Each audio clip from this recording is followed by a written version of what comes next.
साथियों, अस्सलामु अलैकुम। मैं निशात अहमद आप तमाम साथियों का बहुत बहुत स्वागत करता हूं, वेलकम करता हूं, इस्तकबाल करता हूं आपके अपने ही यूट्यूब चैनल जीएस ऑनलाइन पर। आज के इस वीडियो में हम मैट्रिक और इंटर दोनों के लिए मोस्ट वीवीआई 10 नंबर के क्वेश्चन को चुटकियों में हल करना आपको सिखाएंगे। साथियों, आज के इस वीडियो में हम आपको दरखास्त लिखना सिखाएंगे जो कि 10 नंबर का आपको पूछा जाता है। इस वीडियो को आप एक बार नहीं हो तो दो बार, तीन बार जरूर आप देख लीजिएगा, सुन लीजिएगा, तो आपको अच्छे ढंग से याद हो जाएगा। और इसको एक दो बार आप प्रैक्टिस कर लेंगे तो आप बहुत अच्छे ढंग से 10 नंबर हासिल कर सकते हैं। तो बिना लेट किए हुए शुरू करते हैं। वीडियो शुरू करने से पहले साथियों, एक बार वीडियो को आप लोग लाइक कर दीजिएगा, और अगर आपने चैनल को सब्सक्राइब नहीं किया तो जरूर सब्सक्राइब करके घंटी वाले आइकन को प्रेस कर नोटिफिकेशन को ऑन कर दीजिएगा। देखिए, अगर बात करूं साथियों दरखास्त, तो दरखास्त जो है ना, दो टाइप के होते हैं।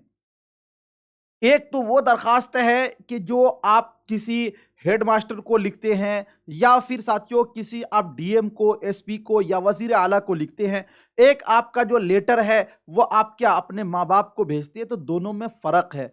अगर आप हेडमास्टर को लिखते हैं, या फिर साथियों किसी स्कूल के चपरासी को लिखते हैं, या फिर किसी स्कूल के प्रिंसिपल को लिखते हैं, या फिर वजीर आला को लिखते हैं, या फिर एमपी, एमएलए, प्रधानमंत्री, जिसको भी लिखते हैं जो किसी ओहदे पर हो, तो उसका कोई ना कोई मकसद होता है। तो वैसे दरखास्त में मौजू डालना पड़ता है जिसको विषय बोलते हैं। और अगर आप अपने वालिद मुहतरम को लिखते हैं, अपने भाई को लिखते हैं, तो ऐसे दरखास्त के अंदर मौजू वगैरह नहीं डाला जाता है। दरखास्त को साथियों हम लोग जो बांटते हैं वो लगभग चार हिस्से में। जो सबसे पहला हिस्सा है कि आप किसके नाम लिखना चाहते हैं, तो उसके आदाब व अलकाब क्या होंगे। दूसरे जो बीच अब में होगा वो आपका मेन मवाद होगा, और फिर लास्ट में आप कैसे इख्तिताम करेंगे, और फिर आखिर में आप अपना नाम वगैरह लिखेंगे। ठीक है ना। तो चलिए शुरू करते हैं, एक प्रैक्टिकल देखते हैं, आपको समझ में आ जाएगी अगर अब तक आपको बातें समझ में ना आई होंगी। देखिए, एक क्वेश्चन मैंने अपने से साथियों सेट किया है। सवाल है कि अपने वालिद मोहतरम को एक खत लिखें जिसमें कुछ पैसे मंगवाने का जिक्र हो। क्या हो? यानी अपने वालिद साहब को एक खत लिखिए और उसमें कुछ पैसे मंगवाने का। देखिए, जब अपने वालिद को, भाई को, किसी को भी लिखना हो तो इसका जो फॉर्मेट होगा वो इसी टाइप से तैयार होगा। देखिए कैसे होगा। सबसे पहले शुरू में आपको ये वाला जो साइड होता है इधर से, इसको बोलते हैं दाहिना। दाहिने साइड के कॉर्नर में आपको लिखना होगा अज और इम्तिहान हाल। अज के मतलब होते हैं से, चूंकि आप इम्तिहान हाल से लिख रहे हैं तो इसको लिखेंगे अज इम्तिहान हाल। यह जरूरी नहीं कि स्कूल वगैरह कुछ नहीं, इम्तिहान हाल लिखेगा चलेगा।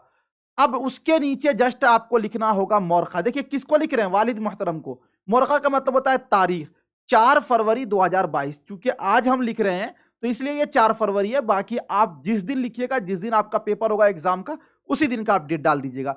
ये दोनों चीज आपका कॉर्नर पर होना चाहिए। ठीक है ना। उसके बाद बीच में साथियों आप लिखिएगा मोहतरम वालिद साहब, या फिर इसको इस तरह भी लिख सकते हैं मोहतरमुल मकाम काबिल सद एहतराम जनाब वालिद मोहतरम साहब जे। इस तरह भी लिख सकते हैं, या फिर ये वाला भी हेडलाइन दे सकते हैं मोहतरम वालिद साहब अस्सलामु अलैकुम व रहमतुल्लाहि व बरकातुहू। ठीक है। आगे लिखेंगे उम्मीद है मजाजे गरामी बखैर होगा, यानी उम्मीद करते हैं कि आप बखैरियत से होंगे। इसी तरह लिखने हैं। अब आगे साथियों चूंकि हमें क्या है, फी मंगाना है, कुछ पैसे मंगवाना है, तो आगे लिखेंगे इस महीने के आखिर में मेरा फाइनल इम्तिहान होने वाला है, इसलिए इम्तिहान की तैयारी में दिन रात मशगूल हूं। ठीक है। उसके बाद आगे है मेरी कोशिश होगी कि मेरा नतीजा गुज़िश्ता इम्तिहान से बेहतर हो और मैं आपकी उम्मीदों के मुताबिक अच्छे नंबरात से कामयाब हो जाऊं। इस सिलसिले में मुझे चंद मजीद किताबों की अशद ज़रूरत है। अशद का मतलब होता है बहुत सख्त ज़रूरत है, जिसकी मजमूई कीमत 2000 रुपये है। अब्बू जान, मुझे किताब की खरीदारी के लिए बराह करम जल्द अज जल्द, जी जल्द अज जल्द साथियों क्या है, ये होगा रुपए भेजने की जहमत फरमाएंगे। घर में अम्मी और भाई बहनों को मेरा सलाम। देखिए, जब आप किसी को लेटर लिखते हैं ना, उसमें बहुत लंबी चौड़ी बातें न होनी चाहिए। और लेटर लिखने में ये बात का खास आपको ये ध्यान रखना होगा कि लेटर जो बिल्कुल सादा हो, सलेस हो, आम जबान में, कोई बहुत हार्ड अल्फाज आप न इस्तेमाल करें। ठीक है ना? ये आपका हो गया। अब आप यहां लिखेंगे आपका फर्मा बरदार बेटा साजिद अकरम, या फिर आप यहां पे लिख सकते थे कि आपका लख्ते जिगर। लख्ते जिगर का मतलब भी वही होता है। या फिर आप लिख सकते थे कि आपका नूरे नजर, ये भी लिख सकते हैं। ये सब आप दोनों तीनों में से कोई भी लिख सकते हैं। आपका लख्ते जिगर, आपका नूरे नजर, आपका फरमाबरदार बेटा साजिद अकरम। ये साथियों लेटर हुआ कि आप अपने वालिद मुहतरम से कुछ पैसा मंगवा रहे हैं किताब खरीदने के लिए। ये आपका लेटर तैयार हो गया। इसी तरह लिखिएगा, लेकिन एक बात और याद रखिए, एग्जाम हॉल में जो लिखेंगे ना आप, जिस पेज में लेटर लिखिएगा उस पेज में बाकी और कुछ ना लिखेंगे। ये देख रहे हैं आप, पूरे लेटर का खाका देखिए, मैं छोटा करता हूं और आप देखिए। इसी तरह आपको लिखना है। यहां पर आपको साथियों हेडलाइन बनाना है, बीच में ये लिखना है, और यहां पर जो है ये बाएं साइड में आपको अपना नाम और ये अपना ये लिखना है। ठीक है? चलिए एक और देखते हैं हम लोग प्रैक्टिस, चूंकि हम लोग प्रैक्टिस कर रहे हैं तो एक और हम लोग देखते हैं और उसमें कुछ हम लोग और समझने की कोशिश करेंगे। ठीक है ना? चलिए देखते हैं एक और लेटर, एक और दरखास्त है। अब ये लेटर जो है, चूंकि पहला वालिद मोहतरम के सामने हमने लिखा है, वालिद मोहतरम के पास लिखा है, अब हम लोग हेड मास्टर के पास लिखेंगे। इसका सवाल है कि स्कूल के हेड मास्टर को एक खत लिखें जिसमें फीस माफी का जिक्र हो। यानी आप देखिए, इस तरह भी हो सकता है कि स्कूल के हेडमास्टर को खत लिखे जिसमें आपको साइकिल की अशद जरूरत है उसके बारे में, या मुख्यमंत्री को लिखे, इसी तरह उसका भी बनता है। ध्यान दीजिए, अब स्कूल के हेडमास्टर को लिखेंगे और जिसमें फीस माफी का जिक्र हो। तो फीस क्यों माफ करवाता है कोई? वो गरीब होता है तब ना माफ करवाता है। तो उसी सबको जिक्र करेंगे, आपका एक लेटर, एक दरखास्त तैयार हो जाएगा। ये आपका दरखास्त हुआ। तो देखिए सबसे पहले यहां पे लिखेंगे, इसमें अज वगैरह ना लिखेंगे, बखिदमत जनाब हेड मास्टर साहब, आजाद एकेडमी हाई स्कूल अररिया। देखिए चूंकि मैंने एक नाम दिया है, बाकी आप इसको जहां भी जो चाहें, पटना का नाम दे दीजिए, जहां का नाम देना चाहते कोई दिक्कत नहीं है। ठीक है ना? ये मैंने आपको एक सिंपल बता रहा हूं। अस्सलामु अलैकुम वरहमतुल्लाहि वबरकातुहू, ये नीचे लिखेंगे। ठीक है ना? ओके। अब इसमें आपको एक चीज और देना होगा, मौजू। मौजू को हम लोग क्या बोलते हैं? विषय। यानी आप ये लेटर हेडमास्टर को, चूंकि साथियों एक ओहदा है उस पर लिख रहे हैं, तो क्यों, इसका मौजू क्या है? तो स्कूल फीस माफी के सिलसिले में, ये बात आप डाल दीजिएगा। ठीक है? ये लिखना होगा। उसके बाद दाहिने साइड में ही आपको कॉर्नर पे लिखना होगा जनाबे आली। क्या लिखना होगा? जनाबे आली। ये लिखने के बाद आपको खास ध्यान होना चाहिए कि ये वाला जो है ना, जिसको निदाइया फिजाइया बोलते हैं, ये जरूर डालिएगा। ये बहुत जरूरी है, चूंकि साथियों अगर ये न डालेंगे तो पता ये चलेगा कि आप बहुत अच्छे जानकार नहीं है, इसलिए इसको आप जरूर डालिएगा। ठीक है? अब देखिए आगे चलते हैं, चूंकि हमें फीस माफी करवाना है तो उसी के सिलसिले में लिखना है। तो खिदमत आलिया में अर्ज है कि मैं आपके स्कूल में 10वीं क्लास का तालिब इल्म हूं। अगर 12वीं क्लास वाले लिख रहे हैं तो यहां पर आप डाल दीजिएगा 12वीं क्लास। क्या लिख दीजिएगा? 12वीं क्लास। ठीक है? ये आप बदल सकते हैं, 12वीं या 10वीं क्लास का तालिब इल्म हूं।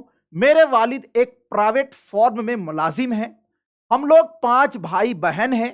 वालिद साहब की कलील आमदनी हम भाई बहनों की तालीम में रुकावट बनती है। कलील आमदनी का मतलब है कि वालिद साहब बहुत कम कमाते हैं और इसलिए हम लोग तालीम हासिल करना चाहते हैं, लेकिन कम कमाई की वजह से हम तालीम हासिल नहीं कर सकते। तो कलील आमदनी हम भाई बहनों की तालीम में रुकावट बनती है। फिर हम किसी न किसी तरह, हम सभी लोग तालीम हासिल कर रहे हैं, यानी फिर भी हम लोग किसी तरह तालीम हासिल कर रहे हैं, परेशानी से, दिक्कत से। मैं पिछले दर्जों में इम्तियाजी नंबरों से पास होता हुआ आया। इम्तियाजी नंबर का मतलब है कि मैं हमेशा फर्स्ट डिवीजन हुआ हूं। इंशाअल्लाह आगे भी अच्छे और इम्तियाजी नंबरों से पास होऊंगा। ठीक है? इसलिए आपसे मुअद्दबाना इल्तिमास है, देखिए इसमें इल्तिमास लिखेंगे, है कि मेरे वालिद की गरीबी और परेशानियों को मद्देनजर रखते हुए मेरी माहाना स्कूल फीस माफ करने की जहमत फरमाएं। ये अमल आपका मुझ पर और मेरे वालिदैन पर एहसान अजीम होगा। यानी अगर आपने ऐसा कर दिया तो मैं आपका कभी एहसान नहीं भूलूंगा। फिर आगे लिखेंगे साथियों, इसी लाइन में आपको यहां पर लिखना है, ये बाएं साइड में आपका फर्माबरदार शागिर्द साजिद अनवर, क्लास दहुम, रोल नंबर 22। अगर मान लीजिए कि आप क्लास 12वीं के हैं तो इसमें आप लिख दीजिएगा क्लास 12वीं। क्या लिख दीजिएगा? 12वीं। क्या साथियों? 12वीं। ठीक है, ये आप लिख देंगे। ओके, क्लियर है? 12वीं इस तरह लिखेंगे, 12वीं। ठीक है ना, क्लास 12वां। तो ये आपका स्कूल के हेडमास्टर को है। चूंकि हमें लगता है कि साथियों खत एक ऐसा है कि 10th वाले या फिर 12th वाले सिर्फ एग्जाम के लिए ही खत लिखते हैं, बाकी तो कभी लिखने का सिलसिला चलता नहीं है, इसलिए लोग भूल जाते हैं। तो एक और हम लोग प्रैक्टिस करेंगे, वो दूसरे टाइप का लेटर है। ये तीनों खत जो है मैं अपने पैड मेंबर को ग्रुप में भेज दूंगा, वहां से भी आप इसको साथियों प्रैक्टिस कर सकते हैं। ठीक है, देखते हैं एक और खत है। खत क्या है? अपने हेड मास्टर की ये खिदमत कैसे होगा। खिदमत में एक दरखास्त लिखिए जिसमें अपनी बीमारी का जिक्र करते हुए स्कूल की गैर हाजिरी माफ करने की गुजारिश हो। देखिए, पहला तो मेरा लिखा था अपने वालिद साहब को कुछ पैसे मंगाने के लिए, दूसरा लिखा हूं साथियों फीस माफी के लिए, और तीसरा जो खत है वो है कि स्कूल में जी अपने हेडमास्टर को खत लिखिए और उसमें गैर हाजिरी हो गई है उसकी माफी के लिए। तो गैर हाजिरी कोई क्यों करता? बीमार रहता है तभी ना करता है।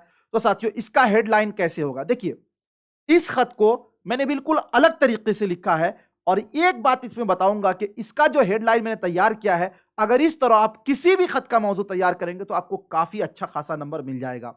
इसमें साथियों मैंने लिखा है, मुहतरमुल मकाम काबिल सद एहतराम जनाब हेड मास्टर साहब, आजाद एकेडमी स्कूल अररिया।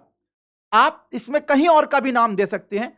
और देखिए, ये वाला जो हेडलाइन है ये अब्बू जान में भी लिखेंगे, आप डाल देंगे तो चलेगा। सिर्फ यहां पर हेडमास्टर नहीं, वालिद साहब लिख देंगे, किसी को भी लिखेंगे अपने से बड़े को, अगर ये वाला हेडलाइन डालेंगे आपका चलेगा। ठीक है, अस्सलामु अलैकुम वरहमतुल्लाहि वबरकातुहू। अब चूंकि हेडमास्टर को लिख रहे हैं तो इसमें मौजू यानी विषय डालना जरूरी है, तो हमने लिखा मौजू गैर हाजिरी माफी के सिलसिले में, इसलिए लिख रहे हैं। अब यहां पर आपको लिखना होगा जनाबे आली, ये लिखना जरूरी है इस खत के अंदर, चूंकि साथियों ये आप एक हेडमास्टर को लिख रहे हैं। ठीक है ना, जनाबे आली, खिदमत आलिया में मुअद्दबाना गुजारिश है कि मैं गुज़िश्ता माह मुसलसल मियादी बुखार में मुब्तला रहा। मियादी जिसको टाइफाइड वगैरह बोलते हैं, इस बीमारी और इलाजो मुआलिजा के दौरान स्कूल में हाजिर भी मुमकिन न हो सकी, यानी इस बीमारी के चक्कर में मैं स्कूल में हाजिर न हो सका। इसलिए हुजूर वाला से मुअद्दबाना गुजारिश है कि मेरी गैर हाजिरी माफ फरमा कर दोबारा स्कूल में हाजिर होने का मौका इनायत फरमाएं। और आगे लिखिएगा, यहां पर देखिए, एन नवाजिशो करम होगी, ये साथियों थोड़ा सा हटा कर लिखेंगे यानी बाएं साइड की तरफ। फिर आपको इधर लिखना होगा आपका फर्मा बरदार, यहां पर शागिर्द लिख दीजिएगा। ठीक है, आपका फर्मा बरदार शागिर्द मोहम्मद जावेद अकरम, दर्जा दहुम, रोल नंबर 5। तो साथियों आपको मैंने 3 खत लिखना सिखाया हूं। इसमें जो तीसरे नंबर का जो खत है ये सबसे अलग है। अगर इस टाइप का आपने सीख लिया तो किसी भी खत को लिख लेंगे। और साथियों अगर मान लीजिए कि आपने इस तीनों खत को एक बार वीडियो नहीं होता है, 2 बार, 2 बार नहीं होता है 3 बार, 3 बार नहीं होता है 4 बार वीडियो सुन लीजिए। सुनने से क्या होगा कि आपको सभी चीजें पढ़ने का सलीका आ जाएगा, बातें हमारी आपके दिमाग में चलती रहेंगी, जिससे आप बहुत अच्छे ढंग से खत लिख डालेंगे।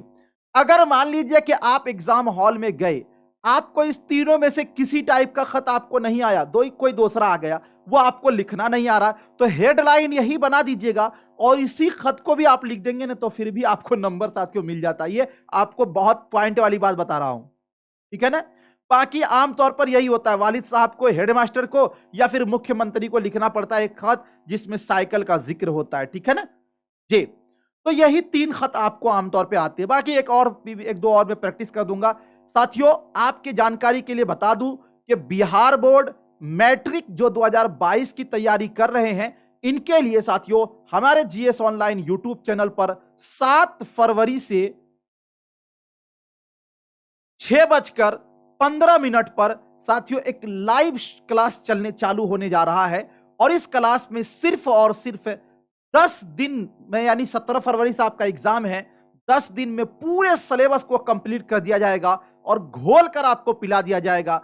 अगर आप 12th की तैयारी कर रहे हैं तो साथियों, या फिर आप 10th की, तो इस नंबर पे कांटेक्ट करके 8292034397 इस पर कांटेक्ट करके आप हमारे ऑफिशियल ग्रुप से जुड़ जाइएगा, जिसमें खास बात यह है कि आपको एक मास्टर नोट्स दिया जाएगा। और ये मास्टर नोट्स जो है साथियों, ये 100% आपकी गारंटी लेता है आपके एग्जाम में सारे क्वेश्चन को लड़वाने का। मास्टर नोट्स सिर्फ और सिर्फ 4 पेज का होता है। अगर आपने मास्टर नोट्स को सही से पढ़ लिया तो यकीन मानिए आप एग्जाम में अच्छा से अच्छा कर जाएंगे। ठीक है, बाकी साथियों क्लास आपको कैसा लगा और ये आपको चीजें समझ में आई, वीडियो के नीचे आप डिस्क्रिप्शन में कमेंट करके जरूर बताइएगा। साथियों मिलते हैं आपसे नेक्स्ट टाइम नेक्स्ट वीडियो के साथ, जब तक के लिए खुदा हाफिज, शुक्रिया, thank you, all the best.